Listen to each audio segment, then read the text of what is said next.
नमस्ते, मैं Mukesh Sinha, Mukesh civil service अकादमी में आप सभी का मैं हार्दिक स्वागत अभिनंदन करता हूँ। आज हम संविधान का निर्माण इसके संबंध में आपसे चर्चा करेंगे। संविधान, सबसे पहले हम जान लेते हैं कि संविधान क्या है। संविधान एक ऐसा कानूनी दस्तावेज है जो शासन के विभिन्न अंगों, उनके दायित्वों तथा नागरिकों के कर्तव्य, अधिकार आदि का व्याख्या करता है, वर्णन करता है संविधान। तो आज हम देखेंगे संविधान का निर्माण कैसे हुआ। तो संविधान का निर्माण सबसे पहले उसकी मांग हुआ। तो मांग हुआ वर्ष 1934 में एम.एन. राय, मानवेंद्र नाथ राय ने। फिर 1935 में भारतीय राष्ट्रीय कांग्रेस, इसने संविधान सभा की मांग की। फिर 1938 में पंडित जवाहरलाल नेहरू के द्वारा मांग किया गया कि वयस्क मताधिकार के द्वारा चुने गए लोग हैं, उसके द्वारा संविधान सभा का गठन किया जाए, संविधान का निर्माण किया जाए। फिर 1939 में भारतीय राष्ट्रीय कांग्रेस इसे दोहराया। फिर नेहरू के इस मांग को ब्रिटिश सरकार स्वीकार कर लिया। अब ब्रिटिश सरकार स्वीकार कर लिया। अब संविधान सभा की कार्यप्रणाली, तो पहली बैठक 9 दिसंबर 1946 को हुआ था। 9 दिसंबर 1946 को पहली बैठक हुआ। उसमें श्री सच्चिदानंद सिन्हा जी को अस्थायी अध्यक्ष बनाया गया। लेकिन मुस्लिम लीग बैठक का बहिष्कार किया।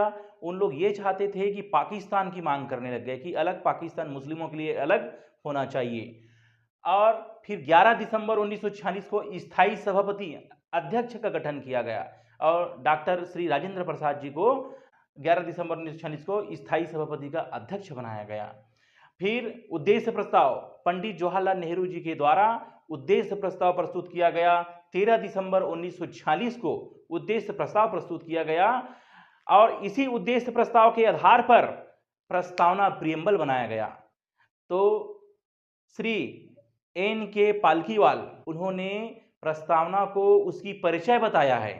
तो प्रस्तावना, हम भारत के लोग भारत को एक संपूर्ण प्रभुत्व संपन्न समाजवादी पंथनिरपेक्ष लोकतंत्रात्मक गणराज्य बनाने के लिए यहाँ के समस्त नागरिकों को सामाजिक, आर्थिक, राजनीतिक, न्याय, विचार, अभिव्यक्ति, विश्वास, धर्म और उपासना की स्वतंत्रता प्रदान करने की, उन सब में व्यक्ति की गरिमा, राष्ट्र की एकता, अखंडता सुनिश्चित करने के लिए, बंधुत्व बढ़ाने के लिए दृढ़ संकल्प होकर 26 नवंबर 1949 को संविधान को अंगीकृत, अधिनियमित और आत्मर्पित किया गया। 42वें संविधान संशोधन अधिनियम 1976 के द्वारा संशोधित किया गया और इसमें समाजवादी, पंथनिरपेक्ष और अखंडता शब्द को जोड़ा गया है। संविधान सभा ने संविधान के निर्माण के लिए विभिन्न समितियों का गठन किए हैं, उसके देखरेख के क्रियाकलाप आदि के लिए। तो समिति और अध्यक्ष, संचालक समिति के अध्यक्ष हुए डॉक्टर राजेंद्र प्रसाद।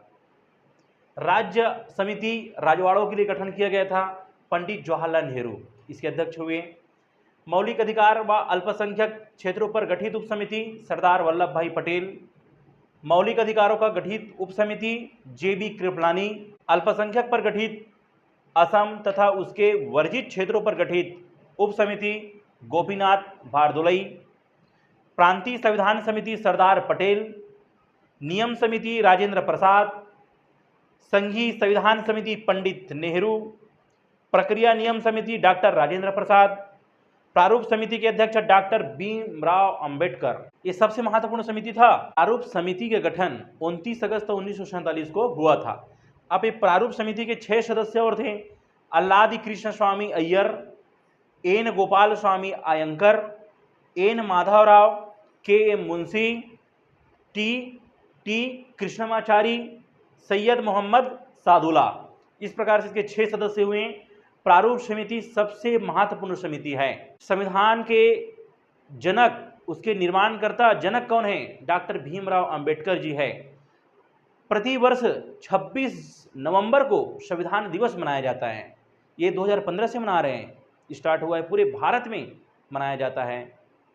तो इस प्रकार से संविधान सभा की, संविधान का निर्माण किस प्रकार से हुआ, छोटे छोटे भी और समितियां बने, तो इस प्रकार से हमारे संविधान का निर्माण हुआ। आज की क्लास मैं यहीं पे समाप्त करता हूं। आप सभी से निवेदन है कि अगर हमारे वीडियो अच्छे लगे आपको तो उसको शेयर कीजिए, लाइक कीजिए, सब्सक्राइब कीजिए। धन्यवाद।